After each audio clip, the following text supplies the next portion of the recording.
नमस्कार दोस्तों, आज का जो हमारा टॉपिक है वो ये है कि आयुर्वेद के हिसाब से त्रिदोष क्या होते हैं। तो दोस्तों, वात पित्त कफ, इसे ही त्रिदोष माना गया है।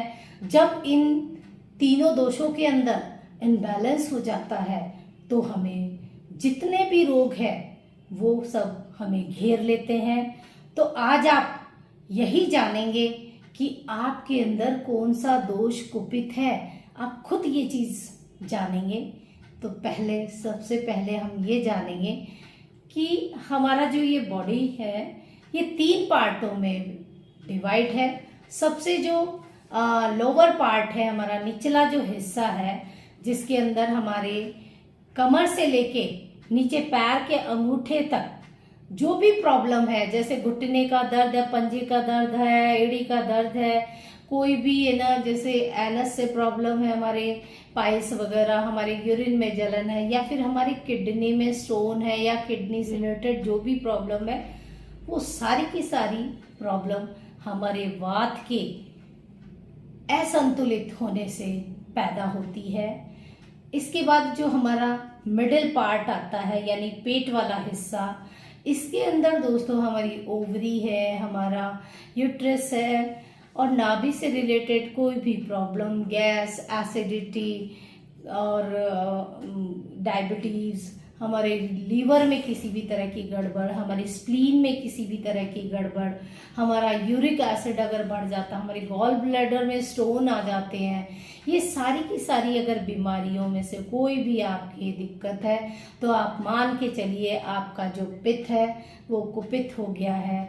इसके अलावा जो तीसरा दोष है यानी कफ, वो हमारे अपर बॉडी पार्ट, यानी उसके अंदर हमारे लंग्स आते हैं, हमारा हार्ट आता है, हमारे दोनों हाथ आते हैं, और गला आता है हमारा, और हमारे नाक, कान, हमारा जीभ, हमारे दांत, हमारे बाल, और हमारे मानसिक रोग, ये सारे के सारे हमारे, यानी मस्तिष्क से रिलेटेड कोई भी परेशानी हो, वो सारी की सारी हमारी अपर बॉडी पार्ट यानी कफ के दूषित होने से ये उत्पन्न होते हैं। तो दोस्तों, अगर आप में से ये कोई भी प्रॉब्लम है तो आप मान के चलिए जिस भी पार्ट में तो वो दोष आपका कुपित हो रहा है, तो उसे बैलेंस करना बहुत जरूरी है। उसको बैलेंस करने के लिए मैं आज आपको हस्त मुद्राएं बताऊंगी। तो सबसे पहले आपको मैं बताऊंगी, अगर वात से रिलेटेड आपको कोई भी प्रॉब्लम है तो आप क्या करेंगे, इस तरीके से हमारी जो सबसे छोटी उंगली है लिटिल फिंगर और हमारा अंगूठा है यानी थंब, दोनों के टिप को मिलाएंगे हम, और बाकी जो 3 उंगलियां हैं वो हमारी सीधी रहेगी इस तरीके से। तो ये आप जो मुद्रा है कम से कम हम 5 मिनट तो लगाएंगे ही लगाएंगे पूरे दिन के अंदर कभी भी।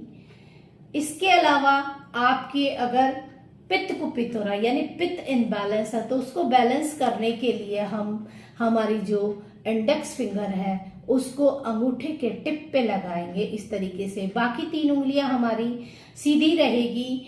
यह मुद्रा भी आप दिन में 5 मिनट कम से कम लगाएंगे। इसी तरीके से अगर आपका कफ इनबैलेंस है तो उसके लिए आपकी जो रिंग फिंगर है उसको आप अंगूठे के टिप पे लगाएंगे, और बाकी 3 उंगलियां आपकी इस तरीके से सीधी रहेगी। ये भी आप 5 मिनट कम से कम लगा के बैठेंगे। अच्छा, अगर आप में इनमें से कोई भी 2 दोष है तो आप बारी बारी 5 मिनट जैसे वात की लगा ली और 5 मिनट आपने जैसे पित्त की लगा ली। अगर किसी किसी के अंदर, तो देखो दोस्तों, तीनों ही दोष कुपित होते हैं, तो बारी बारी आप करके तीनों ही दोषों की ये मुद्रा लगा सकते हैं। बहुत जल्द आपको लाभ होगा, आप जरूर इसको लगाएंगे। धन्यवाद।